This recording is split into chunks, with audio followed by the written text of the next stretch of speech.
আমরা কিন্তু foreign counter করছি কি জন্য বলতো, এই ফরেন টপ স্পিনটা শেখার জন্য।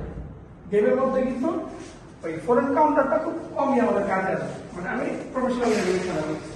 আমাদের ব্লক বা টপ স্পিন, ফরেনটা একটা নর্মাল বল আসলে আমরা এখান থেকে কাউন্টার করবো না।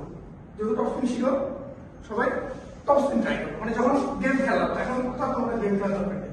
আমাদের ফরেনটা একটা বল আসলে আমরা ফরেন টপ স্পিন করবো, চপার বল আসলে লুপ করবো, লুপটা শেখাবো বলে।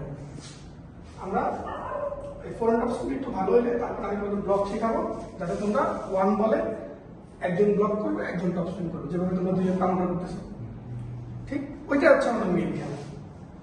একটু তোমাদের ফরেন টপ স্পিনটা ভালো হলে আমি ব্লকটা তোমাদের দেখাবো, তখন তোমরা একজন একজন করে প্র্যাকটিস করতে পারবে। আর পাশাপাশি ব্যাক হ্যান্ড কাউন্টারগুলো, ফরেন স্টেপিংগুলো, এগুলো পাশাপাশি আস্তে আস্তে ডেভেলপ করতে হবে।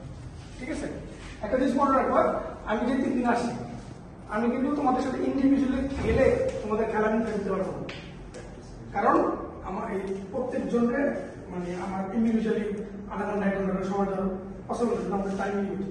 আমি তোমাদের স্টাইল এবং বেসিক ধারণা দিব, ঠিক করার চেষ্টা করবো। তোমরা এটা নিজেরা বাকি 4 দিন এটা প্র্যাকটিস করে তোমরা উন্নতি করবে, এটা হচ্ছে তোমাদের কাজ।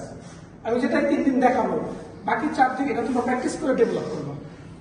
আমি থাকা অবস্থায় কিন্তু তোমাদের এগুলো ডেভেলপ করে দিতে পারবো না, কারণ আমার সবাইকে খেলা চলতে হবে। এর জন্য আমি যেটা বলবো এটা মাথায় রাখবা, নেক্সট ওই 4 দিন আমি 4 দিন আসবো না, ওই 4 দিন এগুলা অ্যাপ্লাই করে প্র্যাকটিস করে এগুলো রপ্ত করবো। ঠিক আছে, এটাই হচ্ছে নিয়ম। তাহলে আজকে এই পর্যন্ত থাক। আমাদের মঙ্গলবারে অবশ্যই সবাই